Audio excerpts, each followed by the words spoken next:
Assalamualaikum warahmatullahi wabarakatuh.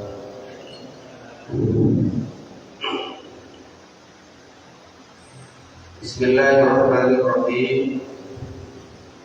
Alhamdulillahirabbil alamin. Nahmaduhu wa nasta'inuhu wa nastaghfiruh. Wa na'udzu billahi min shururi anfusina wa min sayyiati a'malina.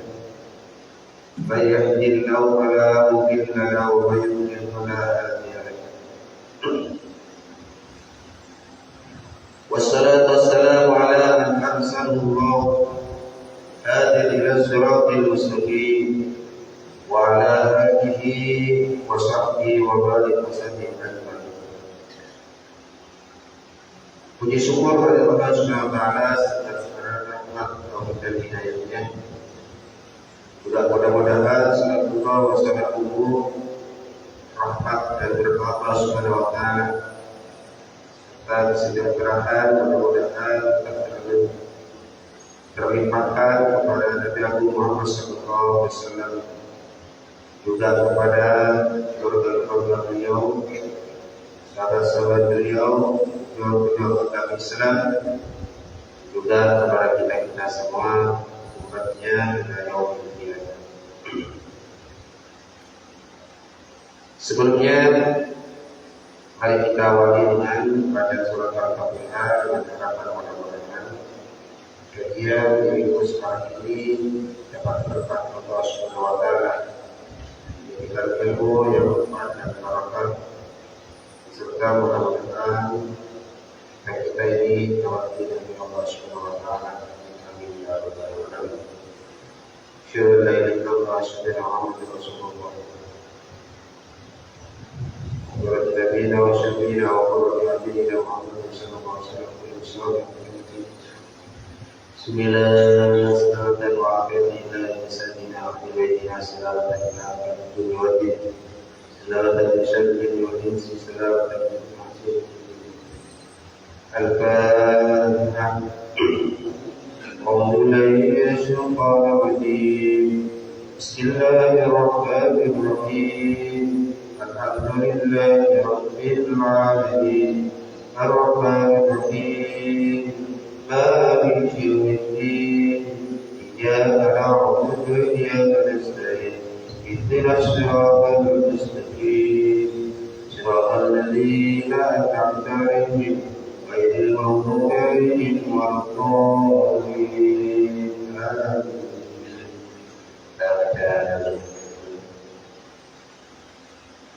Bismillahirrahmanirrahim. Bismillahirrahmanirrahim.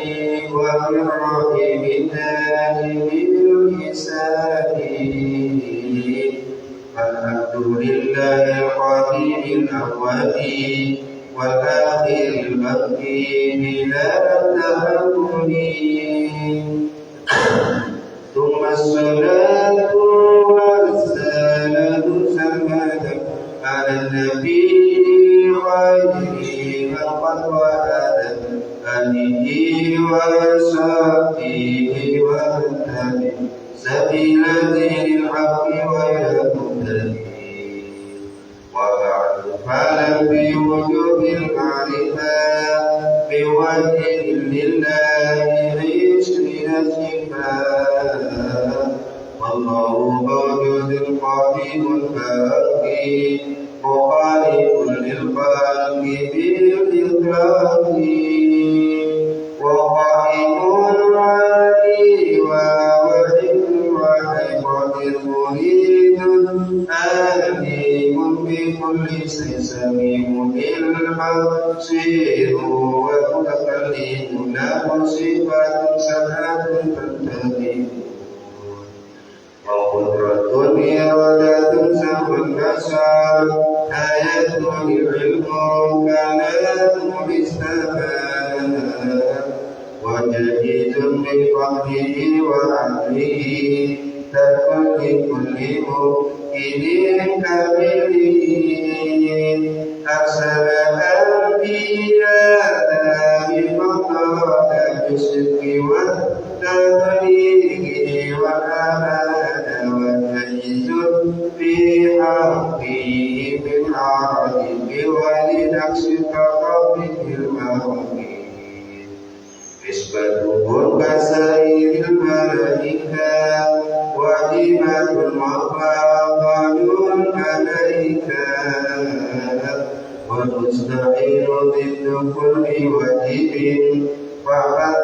وأتنا بحب واجبين تفسير خاصة وعشرين كل مكلف وحق وتجد أدب في سود وخذ الشر وإبراهيم كل مبتدأ لطف وإسماعيل قصة كذا يعقوب ويوسف وأيوب تلا شعيب هارون وموسى وجسى ذو الكفل داود سليمان تلا إلياس يونس زكريا يحيى عيسى وطه والتوحيد عليه الصلاة والسلام. Bapak Ibu yang hormati, insyaallah pada kesempatan ini kita akan menjelaskan tentang masalah qadir hajat. Itu ada cara-cara kita qadir hajat. Apa qadir hajat itu? Qadir hajat adalah membuang air besar ataupun membuang air kecil.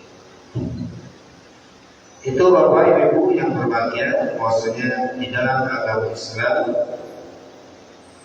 ini bukan cuma menganjurkan menerangkan tentang masalah ibadah-ibadah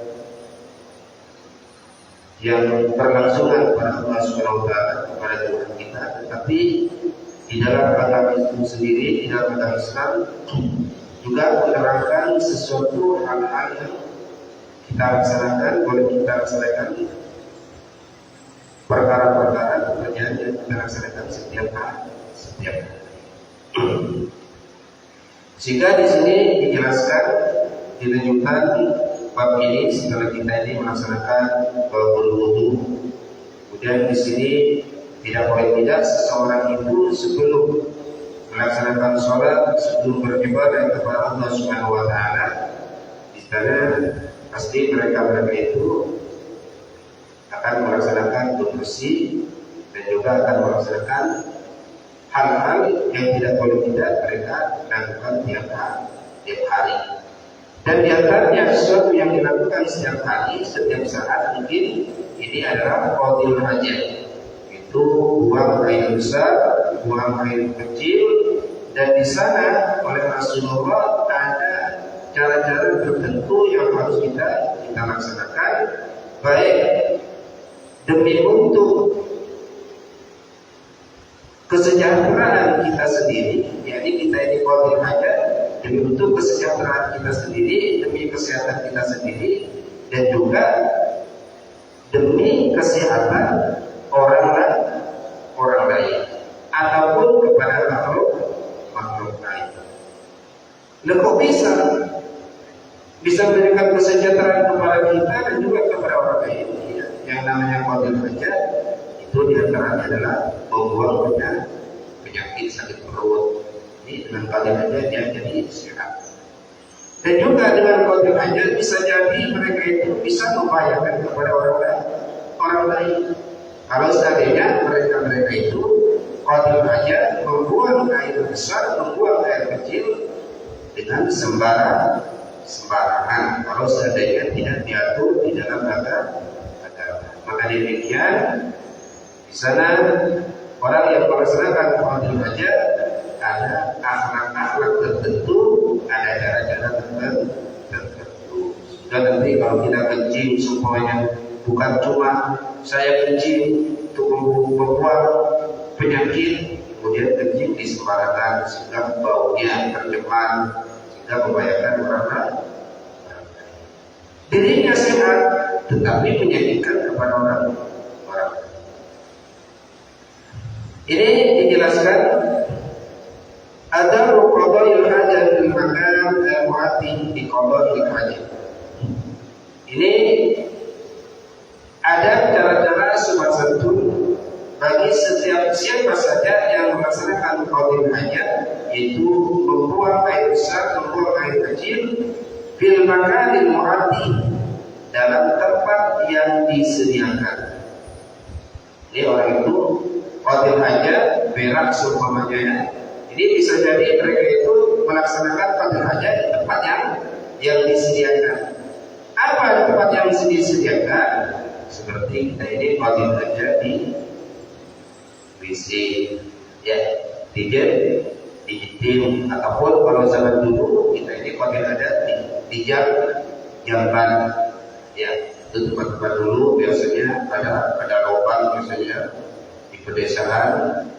Kami juga pernah dulu pernah ikut waktu mondok, ya. Waktu mondok itu kawan ini pelosok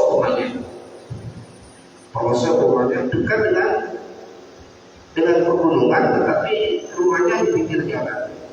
Ini qadil hajatnya ini di kayak sumur gitu, ya. Kayak sumur, kemudian ke atas ada panggung sedikit. Itu di sana kita ini membolokkan hajat. Dulu kami masih pondok, yang namanya WC tangga semuanya masih jalan, kan. Bahkan pondok kami sendiri yang waktu itu mungkin sudah 1.500 santri, jadi WC-nya cuma 6, ya, WC kamar mandinya cuma 6, santrinya 1.500 lebih. Tapi di pondok kami ada sungai, nanti ke sungai kira-kira. Di sini bagaimana bagi orang-orang yang melaksanakan qadil hajat, membuang air besar fil makanil mu'addi, dalam tempat-tempat yang ditentukan, dalam tempat khusus, jadi di WC. Maka diantaranya ini yang diterangkan ialah lubsul na'lain. Ini dianjurkan untuk memakai sandal. Jadi kalau masuk ke WC, masuk ke tandas, ini sebetulnya kita ini dianjurkan memakai sandal.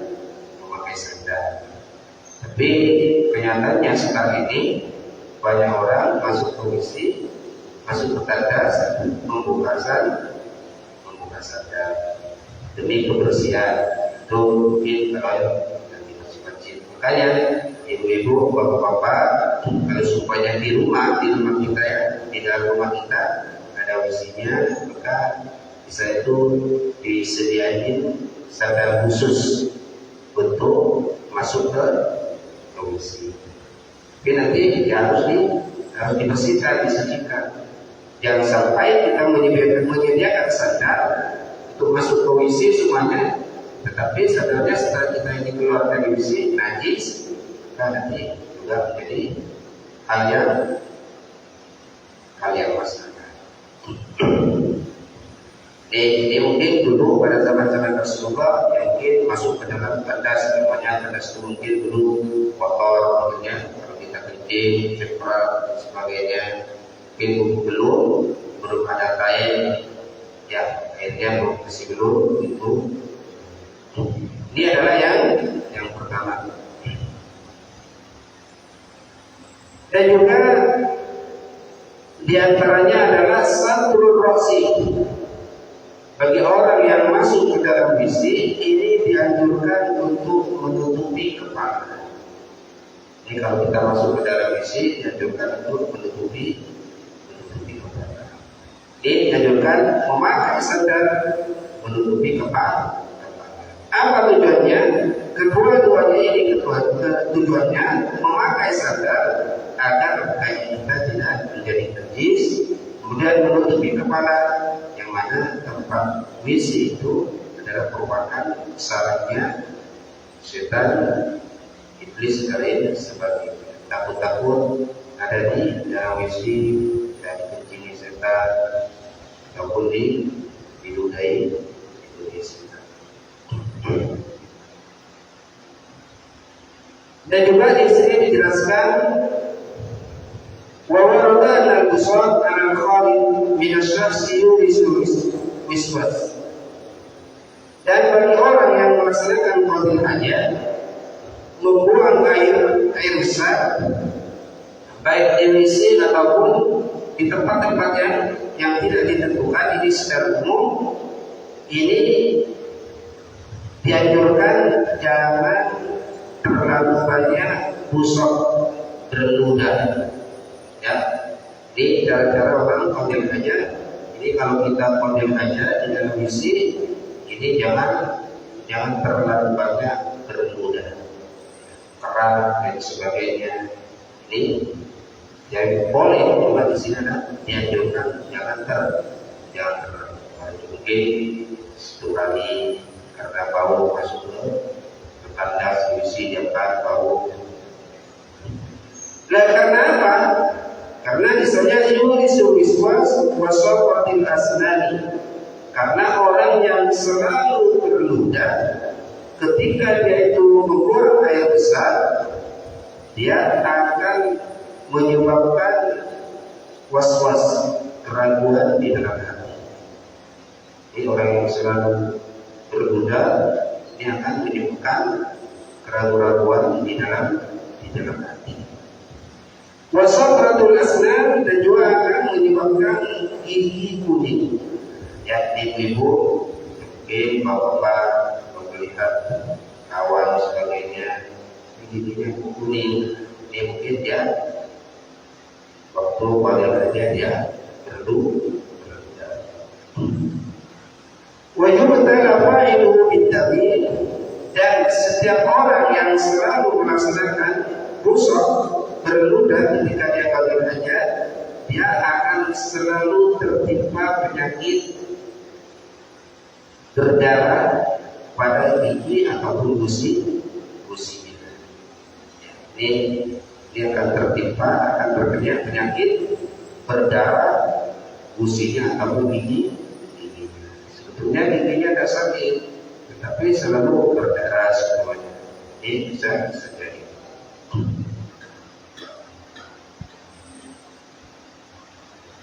Dan lagi yang tidak dianjurkan di dalam WC, turunul qawli, jangan lama-lama duduk di dalam WC.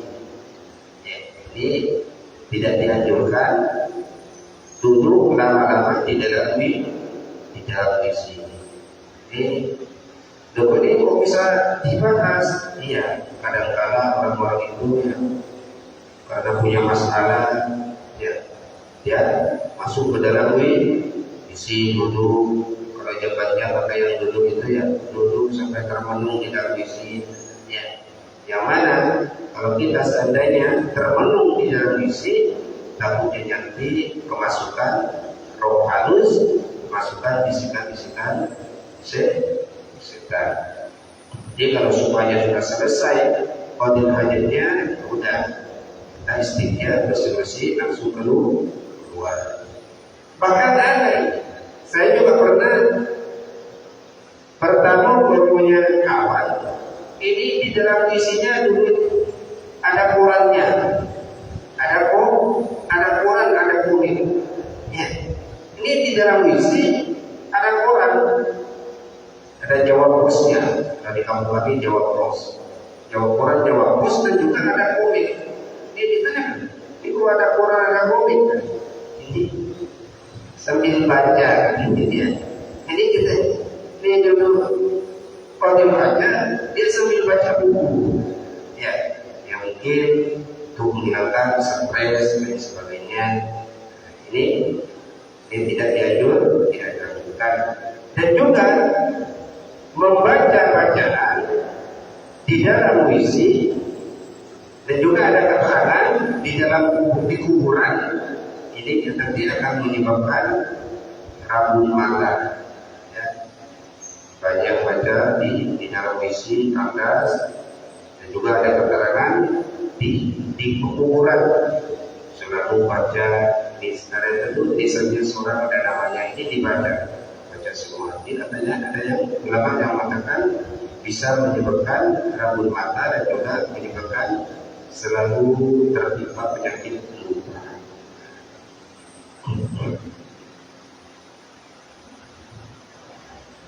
Dan juga lagi yang tidak dianjurkan di dalam puisi ini adalah watah wasir. Ini tidak dianjurkan di dalam WC. Ini menggerak-gerakkan cincin, di dalam WC. Ini tidak dianjurkan ataupun sebaiknya dihindari. Karena apa? Karena ya'wi ilaihi syaitan, karena bisa mendatangkan godaan setan. Jadi orang-orang yang ada di WC ada punya cincin semuanya. Cincinnya sedikit-sedikit, ya mungkin tidak ada kerjaan, cincinnya digoyang-goyang. Jadi kalau kita masuk ke WC untuk menghindari hal yang semacam itu, langsung dilepas saja. Dilepas saja. Dan lagi yang tidak dianjurkan wattaqallum bila darurat itu, dan juga berbicara di dalam WC bila darurat dengan tanpa ada yang menuntut. Karena apa? Yulisul muqam, karena hal yang semacam itu bisa menyebabkan kemurkaan. Jadi berbicara di dalam WC ini tidak dianjurkan ataupun tidak dihindari. Karena apa? Karena berbicara di dalam berkata-kata, ya bukan berbicara, ya berkata-kata dengan siapa saja, ini yulisul lupa akan menyebabkan permusuhan ataupun sakit hati. Dan lagi waqatul kuman yubidu ma'u syaitan. Dan juga yang tidak dianjurkan ini adalah membunuh kutu. Ketika di dalam misi, ini orang perempuan yang duduk di dalam misi kotor, pokoknya dia cari kutu ya. Ya cari kutu ya. Di dalam misi itu gatal kepalanya sebagainya, sambil dia cari kutu ya. Kutu yang dapat 3, dapat 4 dan sebagainya. Ini juga tidak dianjurkan. Karena apa? Karena nanti juga akan didatangi setan dan juga akan mendapatkan kemurkaan dari Allah Subhanahu wa Ta'ala. Dan lagi yang tidak dianjurkan di dalam WC adalah watawmidul ainain, memejamkan mata. Di dalam WC tidak dianjurkan untuk memejamkan mata. Ya, dalam WC ini memejamkan mata, apalagi sampai ngantuk ataupun sampai tertidur. Memang ada yang tertidur di WC, banyak ya. Di kami di Mondok ya, itu pagi ini banyak tidur di dalam WC banyak ya. Bahkan ada yang sembunyi di dalam WC. Itu dulu si Mondok ya. Waktu kami Mondok dulu ketat. Kadang-kadang orang itu kalau sudah sholat di masjid semua orang ada ya, kawan yang masuk ke dalam WC ketiduran di dalam WC ya. Karena apa kau tidak karena hal yang semacam itu akan menyebabkan kerifatan. Jadi sifat munafik itu orang yang akan selalu berbohong dalam perkataan. Dan lagi yang tidak dianjurkan ialah wahilqau hajar istinja alal khalid, melemparkan batu bekas istinja. Jadi kalau kita melaksanakan istinja, wahilqau hajar istinja alal khalid, melemparkan batu bekas istinja alal khalid keluar. Jadi ketika kita ini istinja menggunakan batu semuanya. Istinja bukan batu, 3 batu, terus setelah istinja dilemparkan keluar. Kenapa? Karena hal yang semacam itu bisa jadi nanti memberikan bahaya kepada orang yang di luar. Dan ini yang tidak dianjurkan wa ikhrajul asnan Wajalur rasi bainal yadaini, yang tidak dianjurkan lagi ialah ikhrajul asnan, ialah mengeluarkan gigi ataupun lidah. Jika kita ini ada di dalam WC, qadil hajat, ini dilarang untuk mengeluarkan lidahnya. Ya. Wajalur rasi bainal yadaini, dan menjadikan kepala di antaranya kedua tangannya. Itu menjadikan kepala di antara kedua tangannya. Bagaimana? Itu ketika dia itu ada di WC, punyanya jongkok, kemudian ini kepalanya diginikan. Kalau ini dia adalah mak.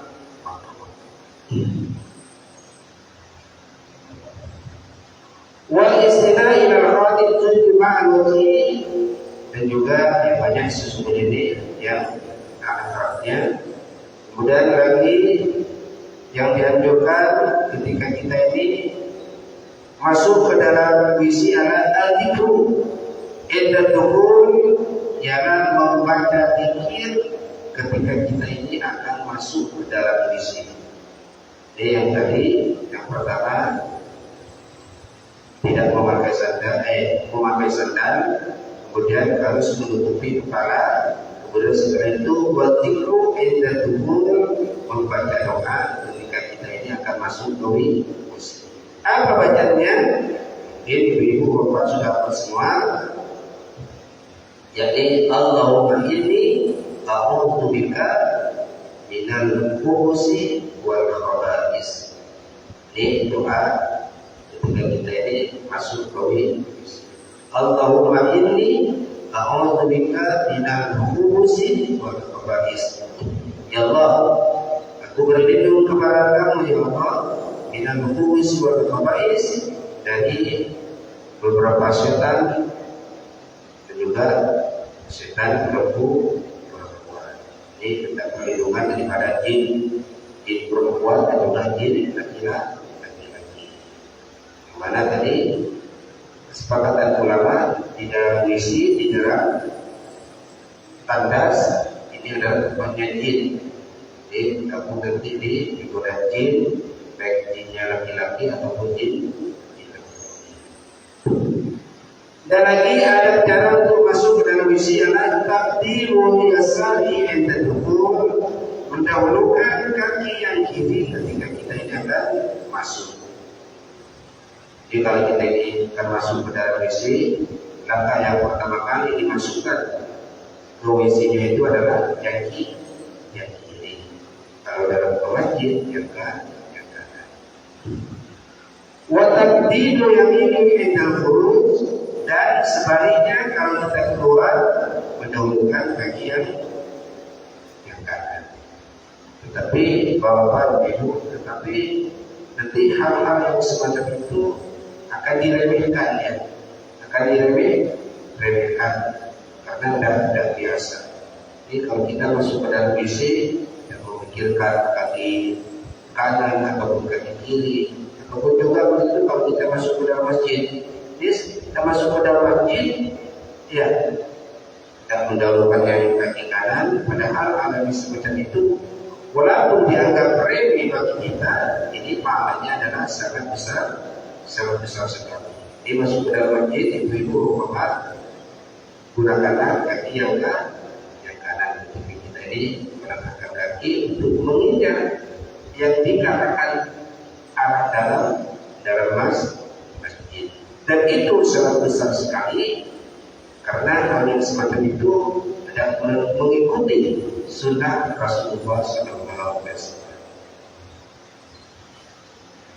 Dan lagi kalau kita ingin masuk ke dalam WC, ada mu'amil dzikrillah, ialah tidak membawa hal-hal yang berbau zikir. Tidak membawa sesuatu yang berbau zikir ataupun kertas-kertas barang-barang yang dimana barang itu ada bacaan zikirnya. Jadi supaya kita ini dimasuk ke dalam masjid bawa Yasin, ataupun bawa dikir-dikir, berita, bawa kertas yang ada bacaan salawatan, tidak diperboleh, tidak diperboleh. Aku limu'adzabin, atau membawa nama-nama yang diagungkan. Kasbi nabiin, seperti nama nabi, seperti nama nabi. Punya cincin semuanya, cincinnya tertuliskan Muhammad. Jadi jangan sampai dibawa ke dalam tulis. Wabisuhul, dan yang seperti yang semacam itu al-kutub al-alamiyah wasma'ul ulama, dan juga nama-nama yang diagungkan adalah diantaranya adalah kitab-kitab yang sebangsa ilmu keagamaan. Seperti tadi, orang ini selalu membawa Quran semuanya. Jadi bawa Quran, kita ini jangan sampai membawa bacaan-bacaan yang mengandung ilmu agama. Ya, membawa semuanya tafsir, terjemahan, dibawa ke dalam isi. Wasmaul ulama, dan nama ulama. Nama ulama Imam Syafi'i. Ini kalau bajunya ada namanya Imam Syafi'i, tapi yang tertentu yang diususkan kepada Imam Syafi'i. Ini adalah jangan dibawa. Kalau sekarang cuma namanya seseorang saja, dan apa. Apabila sudah terlanjur, andai kata sekarang sudah terlanjur membawa barang-barang yang diagungkan ataupun barang-barang yang ada nama-nama Nabi ataupun nama-nama Allah Subhanahu wa taala, wa amkanu ayyakhruja, dan mereka bisa untuk keluar, maka dia keluar terlebih dahulu untuk menyimpan barang itu. Jadi sebenarnya kita ini masuk ke dalam misi, kok di sakunya semuanya ya, di sakunya ada yasinnya, sudah ada buku yasin. Setelah sampai di dalam misi, ada buku yasinnya. Jadi kalau kita ini masih sempat, masih mungkin untuk keluar, maka keluar dahulu disimpan. Dan kalau semuanya sekarang sudah tidak bisa, sudah kebelet semuanya, ataupun dia sudah telanjang, telanjang, dan kita ini mau membawa hal-hal yang semacam itu, nama-nama yang diagungkan, maka wa ma'idza lam yastati, apabila dia tidak bisa untuk keluar, sataraku bisyai'in, maka hal-hal yang kita bawa, kita ini harus disimpan di tempat yang sekiranya tidak terkena najis. Ya, disimpan di dalam misi itu, disimpan di tempat yang sekiranya tidak terkena najis, tidak terkena cipratan, ya, tidak terkena najis. Contohnya bagaimana idkhal fil jaid, seperti memasukkan dalam saku baju. Ini Bapak Ibu, keterangan ada cara-cara kalau seandainya kita ini akan masuk ke dalam misi, dan juga banyak hal-hal yang dilarang dan juga yang dianjurkan untuk bagi orang yang merasakan wajib hajat. Ini adalah masih pembahasan kalau seandainya seseorang itu wajib hajat, membuang air besar, membuang air kecil ke dalam tempat yang dihususkan ke dalam misi. Kalau nanti tempat yang tidak dihususkan, seperti kita ini masuk ke dalam tempat ingin kecil, ingin berak, jadi nanti sana lainkan. Ya mungkin itu Bapak Ibu yang dapat kami sampaikan tentang masalah dan cara kita ini masuk ke dalam tandas ataupun ke dalam misi. Mungkin kami beri peluang untuk bertanya masalah wajib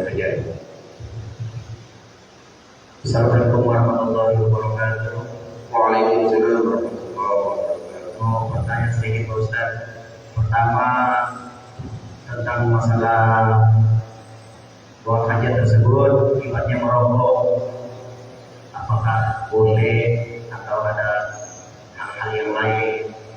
Kedua, tentang masalah kalau seandainya kita buang hajat, kita membaca ibaratnya zikir tapi di dalam hati atau selawatan, apa boleh atau tidak.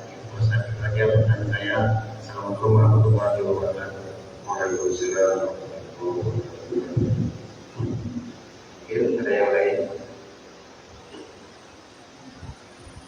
Assalamualaikum warahmatullahi wabarakatuh. Menambahi lagi satu pertanyaan dari Pak Jamhur, bagaimana hukumnya kalau kamar mandi atau ke WC membawa handphone yang di dalamnya ada aplikasi Al-Quran atau doa-doa dan lain sebagainya yang ada hubungannya dengan hal tersebut. Bisa dikira ya. Terima kasih. Assalamualaikum warahmatullahi wabarakatuh. Ya, Ibu, suratnya bukan Ibu. Ada yang mau tanya?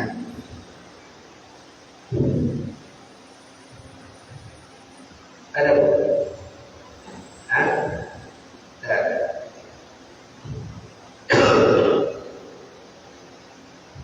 Terima kasih atas pertanyaannya. Ini yang pertama, bagaimana hukumnya kita ini perokok di dalam WC ya. Merokok di dalam WC, jadi kalau kita sampaikan kepada orang yang merokok, ini pasti akan terjadi perdebatan yang panjang, ya, perdebatan yang panjang. Jadi secara kenapa? Karena merokok itu sendiri, mereka itu alasannya bermacam-macam. Kalau yang merokok ya, kalau yang merokok lain daripada orang yang membawa kuih, ya. Ini kalau orang yang merokok banyak alasannya. Di antaranya takut kalau kami tidak merokok di dalam WC, kan gini sebagainya, termenung melayang-layang, ya. Dan lagi merokok itu katanya ini alasannya untuk menghilangkan bau. Ya, karena ada kalangan yang merokok dalam WC itu tujuannya apa? Untuk menghilangkan bau katanya. Ini mungkin karena harumnya rokok sehingga baunya di dalam WC hilang. Ya. Tetapi bagi kami Bapak Ibu yang kami hormati, merokok itu kami juga mengatakan sebatasnya juga dihindar. Karena apa? Karena merokok tadi itu juga seakan-akan dia membawa ya, makanan, ya, membawa makanan. Dan lagi di samping hal yang semacam itu nanti akan mengotori visinya. Ya di masjid perlu dengan buku merokok, ya, buku merokok yang mana saluran airnya di saringannya kan ada yang saringannya botolnya kecil, ya, sehingga rokoknya itu udah ikut hanyut, kotor, ya. Itu kalau kami sepatatnya di dalam isi jangan rokok. Tetapi kalau disampaikan kepada orang yang merokok, ini alasannya apa? Banyak. Di samping ya tadi itu, ya, untuk menghilangkan bau isi dan juga lagi bagaimana dia itu merokok, dia tidak memikirkan yang hal-hal yang lain menurut saya. Ya, jadi merokok itu ya memang tidak haram, tetapi kalau kita ini meninjau kepada kebersihan masjid, kebersihan rumah dan sebagainya, ini sebaiknya tidak merokok di WC. Gini Ustaz, tadi kan ada misalnya membaca di dalam WC sedang hajat, itu bisa menimbulkan buta atau pikun dan gitu. Kalau sampai kemudian adakah hal-hal yang lain seperti itu? Ya sebenarnya tadi dijelaskan juga dia. Jadi yang tadi itu juga seperti meludah, ya, meludah juga yang berkata-kata. Kalau termasalah membaca zikir dan sebagainya, salawat, ini kalau di dalam misi ini tidak boleh. Bahkan ada yang mengatakan haram. Tapi ulama banyak yang mengatakan ini makruh. Membaca zikir-zikir di dalam misi ini adalah kita ini larikan ke makruh saja ya. Makruh. Cuma ini adalah membaca saja. Kalau membaca itu bagaimana? Kalau membaca itu disuarakan. Kalau membaca itu adalah disuarakan. Sedangkan kalau kita ini cuma terendam di dalam hati, ya zikir di dalam hati, maka ini tidak apa-apa. Bahkan kita ini harus ingat kepada Allah. Kalau zikir di dalam hati, ya semuanya ini kan kebanyakan orang-orang ya. Karena dia semuanya sakit ya, kemudian dia itu sakit perut semuanya dari luar sudah bulat dan masuk ke dalam isi keluar beres setelah keluar dia alhamdulillah. Kan kadang-kadang orang itu atau kadang-kadang orang itu kalau sudah dia beres semuanya, dia tidak mau keluar darahnya, ya syarat dan sebagainya. Kadang-kadang itu memaksakan sehingga dalam hatinya ya. Jadi jangan sampai dia disuarakan. Kalau cuma di dalam hati saja, ini tidak apa. Jadi bapak ibu, kalau kita ini di dalam misi, ya benar setelah keluar. Ya bersyukur alhamdulillah. Ini itu tidak hati saja. Ya kalau kita sampai membaca di Quran ini makruh. Ini membaca zikir, jangankan sampai membawa saja tidak dibaca, ini adalah makruh. Ya. Mungkin yang kedua ada tadi. Membawa api. Jadi bagi Bapak Ibu yang saya hormati, membawa api yang ada aplikasi Al-Quran dan sebagainya itu sama seperti manusia.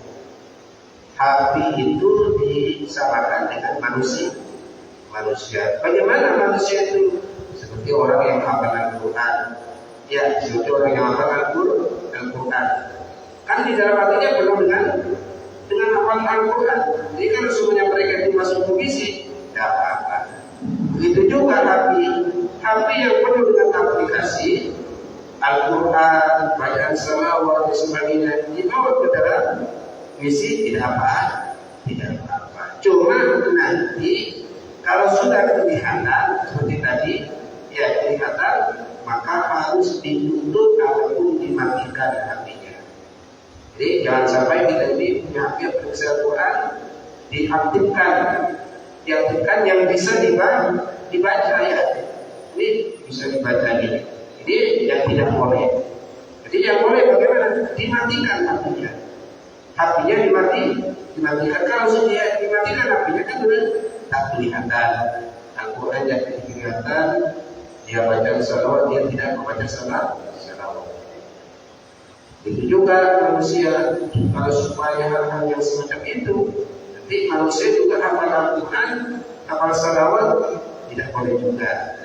Ya, itu sama dengan manusia. Alias bagaimana kalau apinya diaktifkan, dibunyikan, ini tidak boleh. Kalau cuma membawa api saja, cuma membawa api yang apinya adalah Al-Quran, tapi tidak dihidupkan, tapi tidak bacaan Al-Qurannya tidak dinampakkan, alias dinonaktifkan, dimatikan, ini tidak apa-apa. Yang jadi masalah yang tidak boleh, apinya dihidupkan, ada suara bunyinya di bawah Al-Quran, ada bacaan Al-Qurannya dia belum dimatikan, belum dinonaktifkan, kemudian dibawa ke sini yang tidak boleh.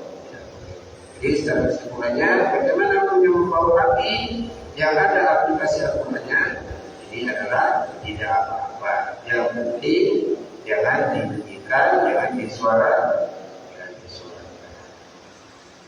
Ya, mungkin sudah banyak ibu sudah mungkin itu saja. Nanti kami ada kegiatan yang mudah-mudahan apa yang disampaikan menjadi ilmu yang bermanfaat dan barokah. Tadi demikian, tadi Bapak Ibu, walaupun kita agak remeh masuk ke WC menurut dalam kakak kiri, mari kita amalkan yang mana hal yang semacam itu pahalanya, ganjarannya sangat besar sekali, karena hal yang semacam itu sudah sunnah, hukumnya sunnah, bukan mandub, bukan mustahab, bukan ihsan dan sebagainya. Ya, langsung daripada perbuatan Rasulullah SAW. Kita akhiri dengan bacaan Al-Fatihah.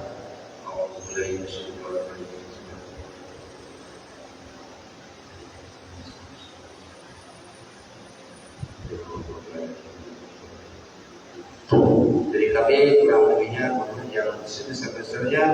Ihdinas siratal mustaqim wa billahi taufiq hidayah. Wassalamualaikum warahmatullahi wabarakatuh.